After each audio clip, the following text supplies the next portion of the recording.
Today we are going to be talking through the main slate. We're doing a little main slate preview.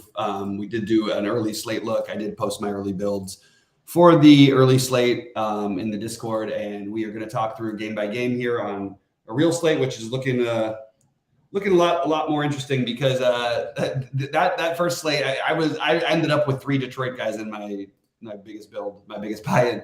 Nice. Just I try to get different, man. Like who'd you use for pitchers? I used a combination of most of my pitchers are Peralta, Herman. No, but I mean the one with the Tigers. I mean, the one with the Tigers is I used Kikuchi and Wells. Okay. So, and I did use three, Toronto and 2 Milwaukee. So I wasn't like, I got some exposure to some chalk, but I wanted to get a little bit of something different against Peralta, just to try to take a shot, Anyway, all right. So let's jump into the main one. Let's pull your screen up and we'll go game by game here. This is a lot more interesting. We do have some weather concerns. I'll mention them along the way. It looks like I didn't see any of that except for Atlanta, maybe. Oh, you know what? I think Philly is a little bit concerning. Oh, yeah. Okay. Yeah, but we'll get to it in a minute. But yeah, the overall thought. Well, I don't even have overall thoughts. I'm just going to go game by game because I'm still stuck on the mornings. All right, so Dodgers and Pittsburgh. Just taking a look at the weather there. We've got 58 degrees, a little bit of wind blowing out 6 miles an hour to center. Gonsolin coming back and probably not going to be pitching very long. So I can't really suggest playing him just because I don't know what, if any, leash there is. Otherwise, this is a thing in 3 weeks. He'll be 100% owned in this kind of a situation. I also don't think there's anything wrong with playing Contreras. Like I've mentioned it before, this is not the same Dodger team that you have to be quite as afraid of as usual. But I think mainly the fact that the Dodgers are going to be unowned, I am totally on board with that being a stack that I'm going to prioritize. Just low ownership. It's a good enough spot if they can. Contreras has got good stuff, but he can get all over the place. If the Dodgers, and some of it depends on how their lineup shakes out. Like we don't know for sure about JD Martinez playing today, but I do think the Dodgers, and they're affordable, are a really good low-owned stack, just considering how talented they are and how low-owned they'll be. Unfortunately, you don't get a lot of the bats you want to play in this game, and that's just the way it is. But we'll see how the lineup shakes out. But as of right now, I have the Dodgers as one of my top stacks to get different. I have, as far as my overall look at the slate, I mean, there's one stack that stands out as kind of like chalk, which I'm probably going to fade, and then I have like 5 other stacks that I'm going to be kind of looking for, and I have the Dodgers as just barely in the second group, just outside of my top 3, so I consider them completely in play, and I have Contreras as similarly just outside my top group, but sufficiently in play. So I like both sides of this, pretty much exactly what you just said. Contreras I think is in play, and yet on the other side, I think the Dodgers are in play as well. Yep, I think that's where I'm at as well. And the cool thing is both those plays have upside, and they are going to be low owned. So yep. Right off the bat. All right. Well, here's a spot I'm definitely going to attack. I am never going to be afraid of teams that don't, like the Rays are a really good baseball team. Hunter Brown is an incredibly talented pitcher. I'm going to bet I'm going to bet on him today. I'm going to take him in all these spots every time I get a chance at low ownership. I love him, and I will definitely not be playing any Tampa Bay. I doubt that I get to much from Houston. With sort of a bullpen game and Fleming. I don't think Houston, there's anything wrong with playing Houston, by the way. I just don't personally love them. But I'm very into the Hunter Brown play, and that's my priority to get different today. I'll root for you. I'm not going to do it, but I am definitely not going to get to any of the hitting here. So I'm not going to play Tampa hitting against Hunter Brown, and I'm not playing Houston against the rigged bullpen game either. So I'm probably just going to be off of this and root for you with Hunter Brown in this game. Here, let's share your screen here. Yeah, all right. All right. I'm telling you right now that this guy is going to put up some games. And Tampa, this is not the same as some of these other matchups that we look at. I'm really, really actually excited. You know when I want to play Hunter Brown? I want to play Hunter Brown when he's got a little bit better matchup and like DeGrom's on the slate at 11K. You know what I mean? Like he'll be like 11K too soon, very soon. Okay, well, I'm telling you, I'm not exaggerating. I mean, he just was. He was 10-7 last week. Okay. And okay, so getting over to the next one, this is a really tough situation. I absolutely love the way Gilbert pitches. I love that he doesn't walk a ton of people. I'm very high on him in general, so I will put him as I will definitely have some Gilbert and Brown pairings. I don't like trying to pick on Philly, but if you're going to do it with a guy with excellent control. That makes plenty of sense to me. So I am absolutely on board with taking shots on Logan Gilbert. And I think Seattle is, like you talk about stadium upgrades, it's a much better situation for them here than at home. I think they're another get different stack that I can talk myself into. Absolutely. And yeah, so that's what I've got. I actually think that the Gilbert's very much in play. And I think that that Seattle is a really interesting, different type of stack. And it's Taijuan Walker, goes up and down. The one thing he was really good at for a while was limiting home runs. He's only given up a couple this year, but the hard contact is still there. He's sort of getting away with it a little bit again. And I just think the Seattle team is talented enough to be a get different candidate. So maybe a mini stack, but I do like Seattle a little bit. Yeah, I have Gilbert is kind of just barely, in that second group alongside the Contreras. And again, when I know it's you don't like to talk about him this way because they're different price tags or whatever, but I just have him, kind of rated the same as far as just overall for me.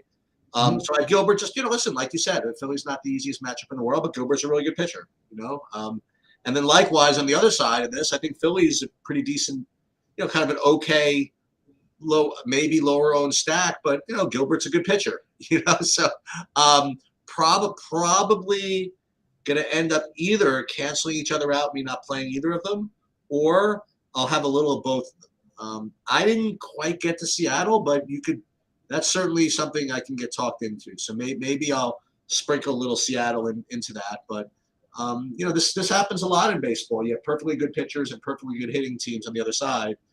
It probably doesn't make for the greatest DFS matchup. Yeah, in general, I would definitely agree with that. I just think that there's enough upside to try to take a shot at. And again, I like it more as a mini stack, and some of it's pricing related, like Suarez, 3,900. I love that price on him. I like Kalenic at 3,900. And then maybe you mix in one of either Rodriguez or Cal Raleigh, and I think that you've got a nice little 3-man. That's more the way that I think I'd play Seattle today. And I'm just trying to find ways. Again, it's not a huge slate. Want to try and find ways to get different and not play the crazy chalk. So that was just one that I came up with. All right, New York and Washington. Sheets, you want to go first here because I'm struggling with this game. Well, apparently Senga does not like Northern California very much because he did not. What? Does he only like Miami? Yes, he did not get out of Oakland and San Francisco pretty well. And yet, in the Oakland game, in the 1973 World Series revenge game, they did give 17. They got 17 runs to get to kind of avoid the loss, I guess. But I'm not getting to him today. I'm kind of in a gross way interested in maybe playing a little Washington, but not a priority or anything like that. But I definitely have Washington as just listen. I'm not going to 5-man. I couldn't even find 5 guys from Washington that could get a hit, but play Meneses and the other. There's like 2 or 3 guys that can hit. I forget who they are, but whoever those guys are, maybe I'll play them. They're just showing up as kind of decent values. That's the best I can describe it. And I'm not getting to Gore, but Gore's good enough that I'm probably going to be off of the Mets. So for me, probably for the most part, at the end of the day, I'll be off of this game. But if I end up with a couple of Washingtons just for fun, I'll take it. Yeah, really tough matchup for Gore. I like him. This guy is not exactly getting the easiest breaks in terms of who he has to pitch against, and he's still been very solid. I mean, what is he? He's at Atlanta, at Colorado, at the Angels, which is tough on lefties. and then Baltimore. These are no picnic, and he's actually really, he's held up very well and very, considering the tough matchups. But he's got another one today, so this is a really tough matchup for a lefty. I am going to probably be on the side with the Mets here. Okay. And I just think that there's enough range of outcomes with Gore that I think that you should consider him as a pitching possibility, and I think you should consider the Mets as another stack. Now I'll fine tune my stacks, but my early thoughts were the Dodgers and Mets, and as not they shouldn't be looked at as get weird stacks. Like if this game was played on opening day, for example, and these guys were like number one starters, the Dodgers and Mets would be the number one owned teams in my opinion because of all the other good guys out there. And I just don't think the Mets are going to get the love that I don't want to say deserve, but they certainly have the crazies. I mean, you give me Pete Alonso at less than 10%. I'm in on it. Like I want to mix in the Dodgers and I want to mix in the Mets, and I'm not going to write Gore off, and I'm not going to prioritize. This feels like we're like supposed to do the other thing here, like in play Senga. You know what I mean?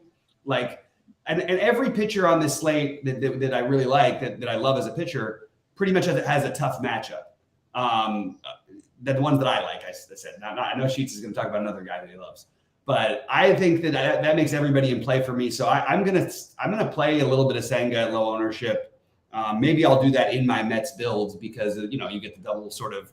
Hopefully they're up 6-0 after the third, and he can sort of cruise. You know what I mean? But yeah, this is the game I feel the most wishy-washy on, where I can definitely argue for even mini pieces of Washington because they're so cheap to fill out things. Keibert Ruiz showed why. I mean, Keibert Ruiz is going to be a good hitter. He's got off to a slow start this year, but he's still very young, and he was a top prospect when he came up with the Dodgers. He was another part of that big trade, along with Josiah Gray. And the last time I mentioned that trade, Josiah Gray went out and had one of the best pitching performances anybody's had this whole season. So maybe that's maybe this is the Keibert Ruiz as a one-off spot or something like that. I just like the price for he and some of the Nationals. But I like this game. I do think I want to get some exposure to the Mets. The only thing that would hold me off of it would have been if there was bad weather. Right now, 55 degrees, not ideal, but 10-mile-an-hour winds blowing out to left. When I like the righties already, sign me up.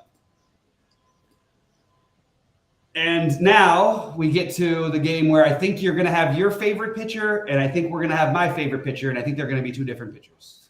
I don't like either of these guys, so I don't know. Oh, wow, okay. I have. Well, I shouldn't say that. I have these two. We're talking about Atlanta Miami game. Yeah. So I have these two as kind of on the outside looking in to the top. My top two. They're definitely part of that group. But for my money, I don't like messing with Atlanta. And I don't like, and Elder's fine, but he's expensive. You know what I mean? Like, I don't know. I guess he's okay, but I have him kind of a secondary. So I will, I'll probably like leave it to you to play Alcantara here, and just kind of just watch. Yeah, just my standard rule for baseball. The same reason I like Hunter Brown and Logan Gilbert. I'm always going to side with the most talented players. And Atlanta, while they are a tough matchup, I just want to point out, like, they're a really good team, okay? Don't get me wrong. They strike out a lot, and they have, like, I'm not saying that these guys haven't produced lately, but Eddie Rosario, had been like a 180 hitter for like 2 years, basically, and he's batting fifth, okay? Sam Hilliard couldn't play for the Rockies, okay? And I understand he just had a big game, whatever. Kevin Pillar keeps getting passed around, and the only reason he's playing is for his defense. There's some weakness in this lineup, and also you have Olsen who's patient, you have Acuna who's patient enough, and Riley who is enough, but they all strike out. So I'm going to take the side of just betting on talent. I have Alcantara, and that's going to be the way this slate goes for me. Like it's going to depend on the stud pitchers getting there in tough matchups. And I have no interest in playing anything from Atlanta. I understand that Alcantara's had some bad outings before, but I'm not worried about that he's struggling coming in a little bit. I'm not going to play Atlanta. And I'm probably not going to play Miami, but I wouldn't cross off Miami. Unfortunately, this game has, reasonably decent hitting weather in a good stadium. So I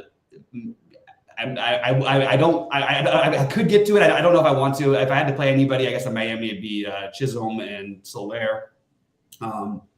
but I'm probably just off of the hitting in this game, and I don't think I'm going to play Elder, but I might end up mixing him into one or two. But he's on the he's on the non-priority list for me. Well, you want to keep an eye on the weather there because I hear that there might be thunderstorms out there, but we'll just keep a look at that. Oh, interesting. I didn't actually notice that one.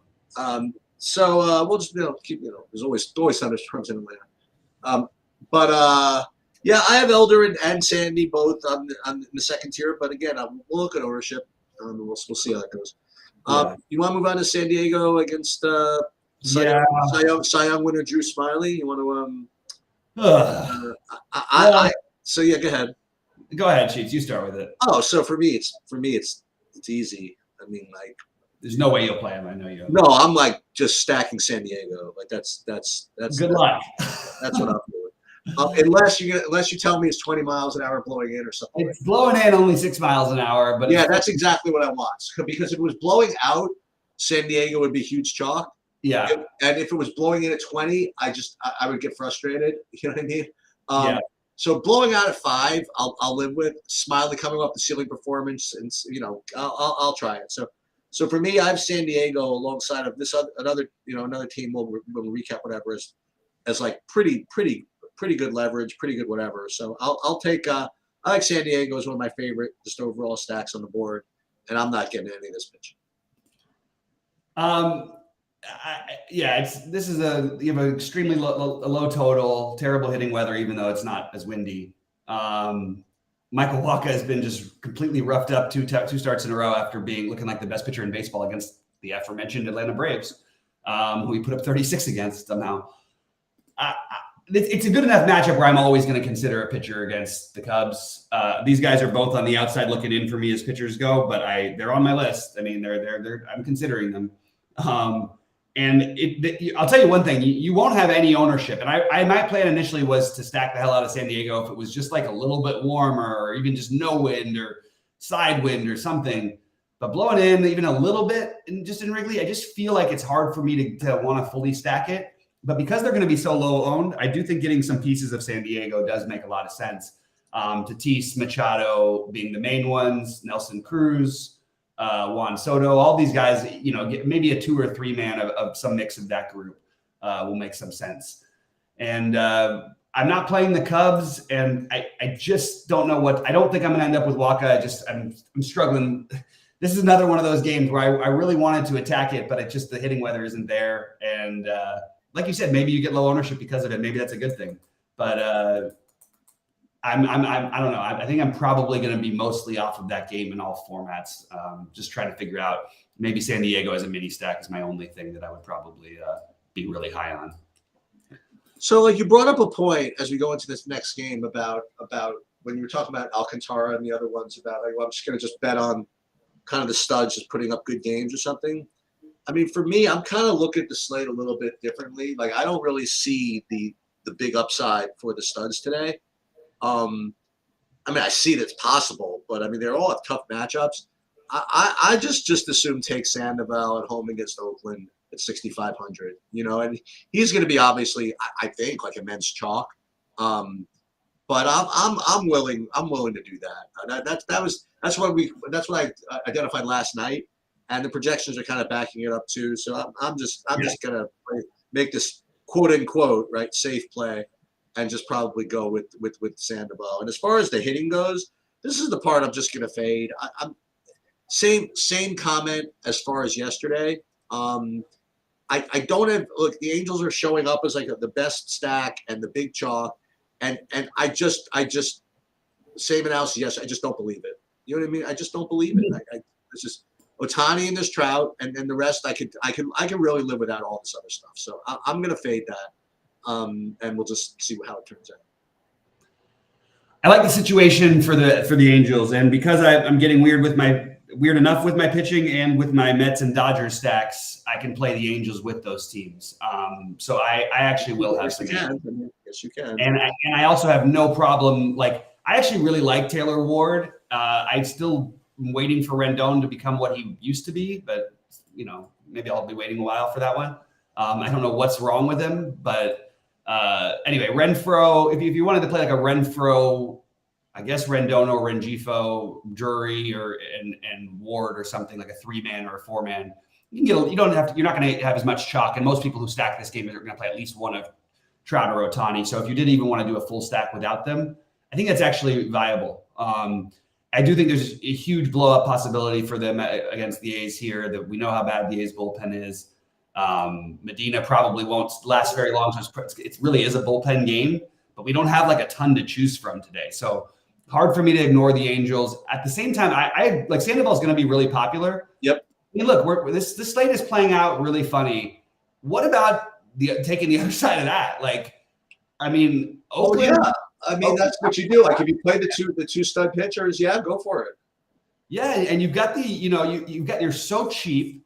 You've got some power with Aguilar and Rooker and then Diaz and Ruiz are super cheap at the top, and Langoliers batting 5th. That just kind of I can talk myself into this Oakland stack pretty easily today. And so Oakland and the Angels, I actually think, and again, decent hitting conditions, 72 degrees, a little wind blowing out in LA. It's rare that we, early in the year, we have the Angels and like Dodgers sometimes as better hitters parks because the weather is usually warmer. And that's the case today. So I can definitely get into this whole game as a hitting thing. I will be probably below the field on Sandoval, but he still is my priority SP2 if I had to build one lineup. Well, if I wasn't going to do the double spend, I guess I don't know. I definitely would consider him. He's clearly, if you're playing cash, I think the guy you're using, which just makes me like the A's even more for tournaments. Yeah. So I also have a kind of an update for you. I mean, listen, boots on the ground. Actually, my boots are not on the ground, but I just read this. So from April 4th to April 9th, okay, in the Angels AAA farm system in Salt Lake City, a record was made where somebody for the first time ever hit a home run in 6 straight games in the Angels farm system from April 4th to April 9th. And that would be former future Hall of Famer, leader of the free world, Jo Adell in the minor leagues. Let's go, Jo Adell. Wait, can we get him back up here? Bring him up. I'll tell you what, he can definitely do what Rendon has done and hit no home runs in like 75 at bats. 6 straight days with a home run in Salt Lake City for Jo Adell. Let's go. It's wild. It's like I feel like he's like one of your pet guys here. Yeah, he is. That's the best he's gonna be is like kind of like in my pen. So last game, what's the weather like here in San Francisco? It's actually not bad for San Francisco. It's 62 degrees. That's like for them, and it's 65% humidity. Like there's some carry you could get in the ball out there. This is pretty good for them actually. Well, because I'm kind of a chump. I'm gonna believe the narrative and I'm gonna take Mats against San Francisco. I'll believe that San Francisco can't hit lefties, and I will take a shot with Mats at 6K. This was my idea with these two pitchers. I think you're talking about the chalk, unfortunately. Maybe. Yeah. I think they're going to be significantly higher owned than everybody else, but maybe. I'm not 100% sure on that. Maybe. That was my original idea. I mean, it's just too cheap considering the match. I mean, whatever. Yeah. And yet, I also, really weird state of affairs like St. Louis, as like I would imagine a low-owned. I would hope. Yeah, I think so. A low-owned stack. Just to show you what I have. Like, so I have, as far as like my leverage stuff goes, I have San Diego, St. Louis, and Philly as the 3 teams. Philly scares me because Logan Gilbert I know is really good. St. Louis and San Diego don't. So I will end up probably taking a shot with the St. Louis thing, and then I can pretend that there's some relevant correlation between Mats and St. Louis. So I like it. It might be at the end of the day that again, if Sandoval, Mats, and that pairing specifically ends up high owned, if I don't want to go play like Padres or Cardinals or whatever, I'll probably end up not playing both of them. Like I'll end up playing one of the guys you maybe like not Contreras, or maybe Contreras actually, but Alcantara, like you said, maybe even Gilbert or Elder, but maybe just maybe if this pairing is going to be what's popular, maybe Contreras is the idea. To pivot off of that with this or something like that. Yeah. So yeah, but I do think that Mats to me has no upside. But he's got like he's got a decent amount of win equity and 15, maybe 15 fantasy points. I think that's what I'm kind of hoping for. Yeah. Now, as I talk through this, like maybe I shouldn't even be doing this. You know what I mean? Like if that's my profile. Remember, it's like, well, listen, we have a boy, we haven't plugged this in a while. So our Better Take Sports app, like one of the sports fan, one of the future iterations of it is this idea that you could just give your kind of like drill down takes into the system. Like you'd say, boy, oh boy, I think LeBron's gonna have a good game, for example, and then I'll say, oh well, in that case, you should bet like Lakers first half money line or something like that. Yeah. If I like talk this through and say, well, I think Matz has no upside, but he does whatever, it would probably tell me not to play him in DFS if you want to know the truth. If no upside and high ownership, that's usually not the greatest combination. So as I talk through this, maybe it's not the greatest idea in the world, but he is showing up as a good point per dollar play. But I definitely think that St. Louis is kind of like an off-the-wall idea that makes sense to me. Yeah. Boy, I got a lot of stuff on this one that I'm trying to narrow down. I mean, the whole slate, but this game, I see every part of it as being totally viable, like a lot of games today. So I'm good with the hitting. Hopefully we get Haniger in there. If you're going to play the San Francisco side of it against Nats, I'm totally fine with Nats at this price. I kind of like the idea of maybe, like you said, maybe you play one of Sandoval or Mats with Contreras. I think that's kind of interesting.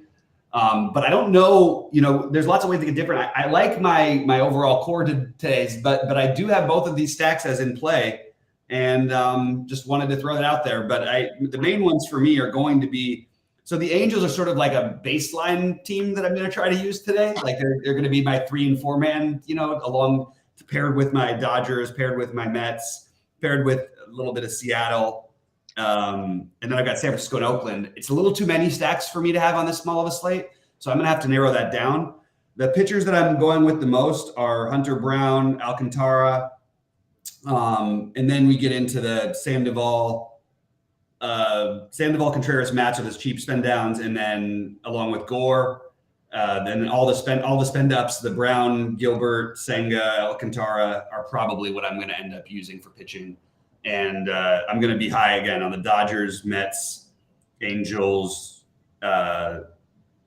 Seattle, and Oakland to some extent. Pretty much a West Coast day for me with the Mets. Hey, you get away with the Hunter Brown thing. He's going to be – I don't think anybody's going to play him. So you're going to be in and like you said, he does have – like you said, he's got a lot of talent. He's got a lot of pop. And as you've also mentioned over the last, pretty much this whole season, Tampa's like really, really awesome. Like they're a tremendous baseball team. They just they're just win, baby. They just know how to pull out wins, but yet still, you know what I mean? Like they're not the greatest hitting team in the world. You know what I mean? Right. And they could strike out, and you get a guy with a lot of talent that no one's going to play. There's going to be this perception that, well, why do I want to take a team, against a team that's going to be like a 3-1 underdog or whatever they're going to be, So I'm kind of down with it actually. You look through the top. Down with the Browns. I like it.